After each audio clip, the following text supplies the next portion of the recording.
You know, there's an old saying about saving the best for last. Disney villains have stopped being what they once were, and that's a shame.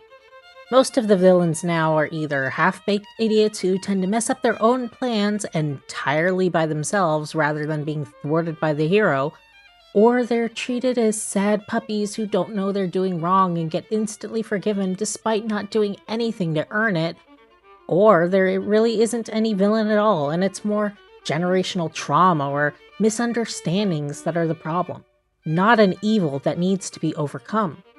Where once we had monsters who were clever and manipulative, along with being vicious and were stopped directly by the heroes, sometimes in ways that were deceptively gruesome, now they're just little sad sacks who need a hug, and that'll make everything all better. Ratigan is not one of those modern villains. He's cruel, manipulative, vicious, and scary. And he knows it, and he likes it that way. He knows perfectly well what kind of person he is, and he's not only okay with that, he thinks it's fun and loves every moment of it. The voice of Vincent Price gives him a gleeful, sadistic quality while never losing that sense of charm. You can tell that he probably walked among the wealthy elite and blended right in, up until he decided that he wanted to be more creative and hands-on with his villainy than your typical aristocrat. Not only is he incredibly smart, he's also a powerhouse physically, and when he gets pushed beyond his limits and snaps, he's terrifying to watch. He resorts to pure physical rage, and easily overpowers Basil, who can do nothing but try to run for his life, getting the daylights beaten out of him. Ratigan is truly merciless and has no problem whatsoever with ending a life, even those of the henchmen serving him. When one of them gets drunk and slips up, calling him a rat, he feeds that henchman to his massive spoiled princess of a cat. No word on how he got a cat in the first place, but you can tell by her size that she's not exactly going hungry, so chances are good that this is far from the first time she's disposed of one of his henchmen for him.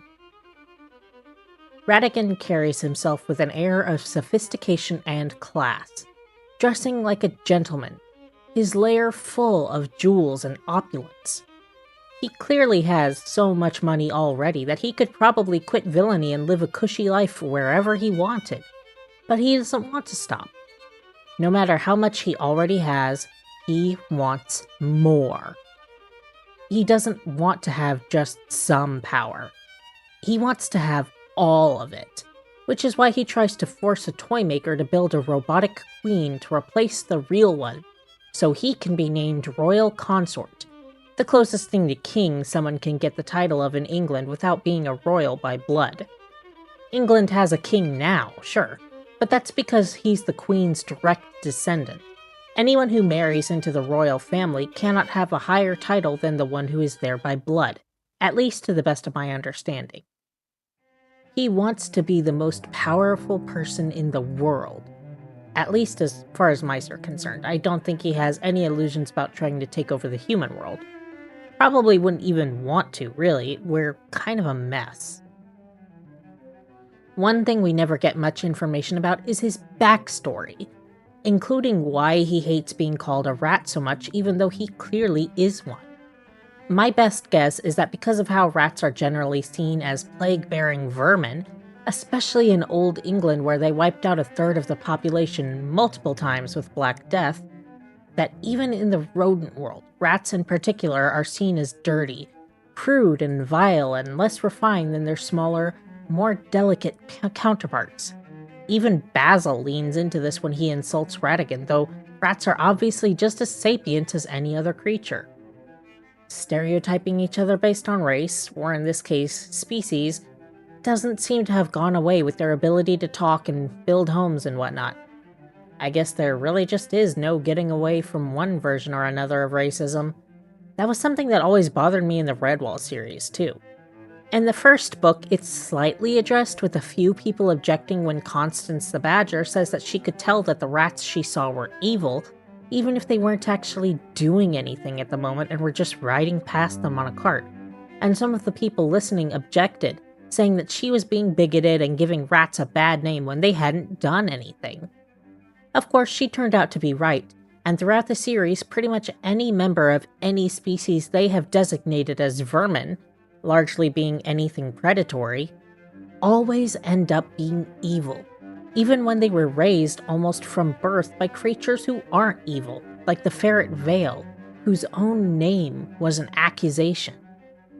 I really never liked this stereotyping, especially when there were animals who were from the good species, who did objectively bad things and were parts of evil groups, but they ended up getting mercy and becoming good guys again based solely on their species and not really their actions. I've never liked designating an entire species as bad purely because of what they happen to be born as. But I digress. Apparently in England, among the rodents, rats are seen as lesser, to an extent that we don't even really see them in the seedy pubs or anywhere else.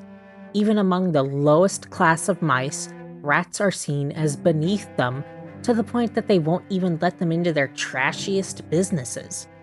No wonder Ratigan wouldn't want to be considered one if that's how they're treated. We also know he goes by Professor. Basil also calls him that, and I feel like Basil isn't the type who would call someone by an earned title like Doctor or Professor, unless the person in question had actually earned that title. If someone wasn't a doctor but just decided to add that title to their name because they thought it sounded cool, I feel like Basil wouldn't go with it and would emphasize their name without it just to irritate them even more.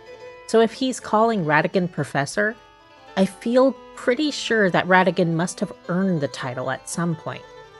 That would imply that Ratigan was heavily involved in higher academia, to the point of teaching classes and having a fair number of publications under his belt.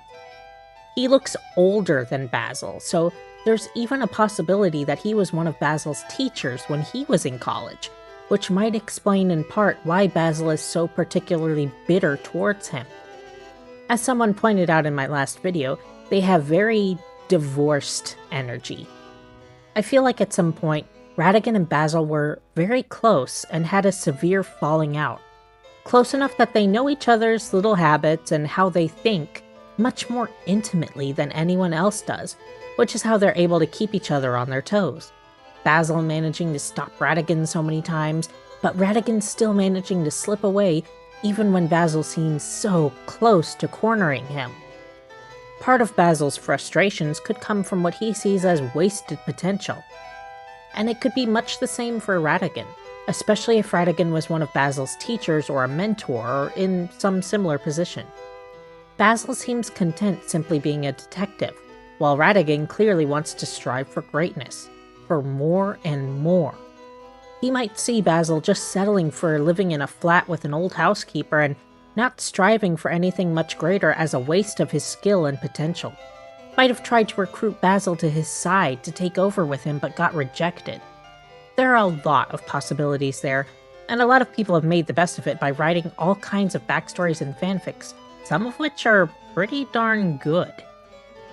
The way they speak to each other and how well they know each other definitely hints at them having a much deeper backstory than anything we get in the movie. Sure, it could just be that Basil has foiled Ratigan's plans many times, but Ratigan has also managed to slip away from him enough that they've built up a sense of hatred towards each other from those experiences, but that just doesn't seem like all there is to it. There's just too much animosity there, too much insight into the other's thought process. It goes well beyond a detective and an enemy he's been chasing for a while. They must have been friends or colleagues at some point. Their knowledge of the other is just too intimate for something as surface level as enemies, even long-time enemies.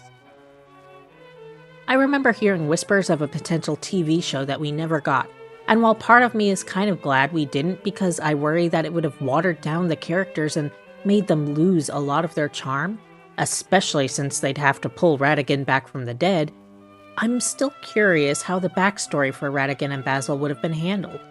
Would we find out that they used to be friends?